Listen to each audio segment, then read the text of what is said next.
Hello guys, magandang araw sa inyong lahat.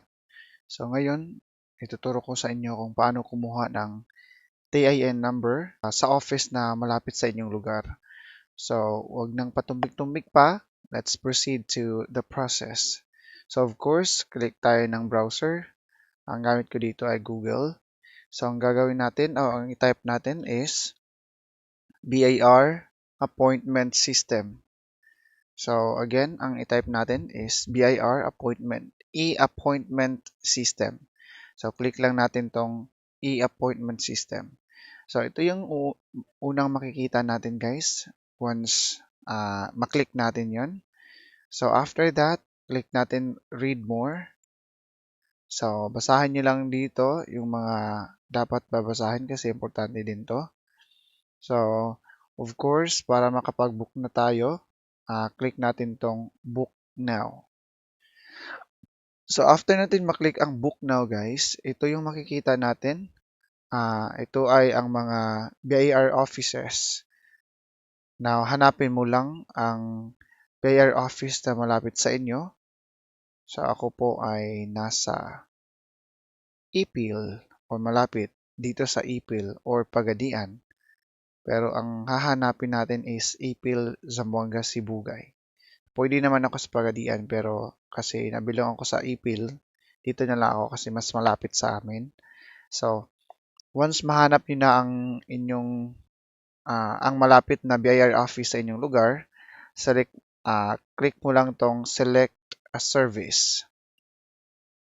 Pagkatapos mong maklik 'yon, makikita mo dito kung ano yung ipaprocess mo. We have here register a business, kung may business kayo, of course. Ito i-click mo, book now. Buy BAR printed receipts, invoices, so click mo itong book now. Or apply for an authority to print, and marami pang iba dyan sa baba. And of course, yung gagawin natin is mag-apply tayo for TIN. Kasi kukuha pa tayo ng TIN number. So click natin apply for TIN, book now. So, after clicking, i-agree mo lang tong page na to. Okay, click agree. After nyan, makikita mo na naman dito kung anong klaseng service gusto mo. We have registration of business. We have application for an authority or application for TIN issuance 1902.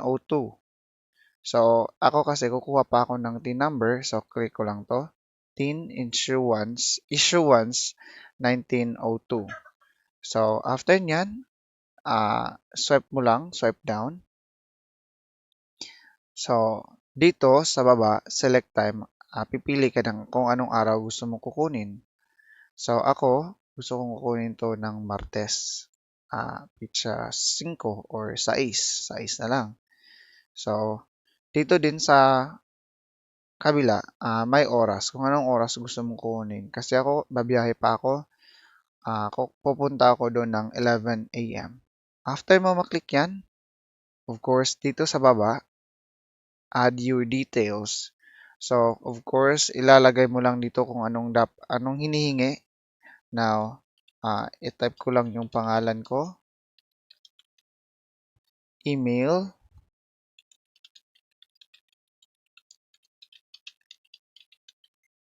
and of course, address. Address is optional. Phone number is optional too. Please let us know if you have any special requests. So, kung may request kayo dito sa notes mo ilagay. So, taxpayer name, pangalan ko again. Taxpayer address, that is still optional. So, kung ayaw mong i-fill upan lahat, so click mo lang dito. Lahat ng may optional, depende na yan sa'yo. Kung hindi mo lalagyan, that is okay. Kung lalagyan mo, that is still okay.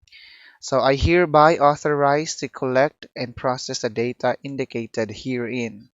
So, after mo maklik yan, book now. Of course, antayin muna natin. So, kasi naglagay tayo ng email sa taas. So, ito yung lalabas after mo maklik. Thank you for booking with us. You will get a confirmation message in email shortly. So, click mo lang OK. We have here RDO 93B Client Support Section CSS e-appointment portal na upcoming booking for my name and uh, 05 application for teen issuance 1902 1904. So of course we have here the date, the time, and of course the place where you wanted to process your TIN number. Now, anyway, yun lang ang steps na gagawin natin once gusto natin kumuha ng TIN number sa malapit na opisina sa ating lugar. So, of course, ang gagawin natin next is check natin yung email kung ano yung andun sa email natin o anong na-send nila sa atin. So, of course, click natin to. Okay, so dito makikita natin guys yung message ng BAR.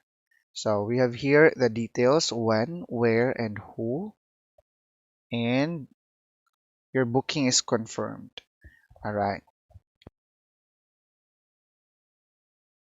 Alright, now, ito lang dadalhin natin guys once pupunta tayo ng BIR office. Okay? Papakita lang natin to na nakapag-book na tayo ng appointment before pupunta sa opisina nila. Alright? That's all for today, guys, and I hope may natutunan kayo sa ating tutorial. And if you are new to my channel, please don't forget to subscribe and click the notification bell button for more videos. Thank you.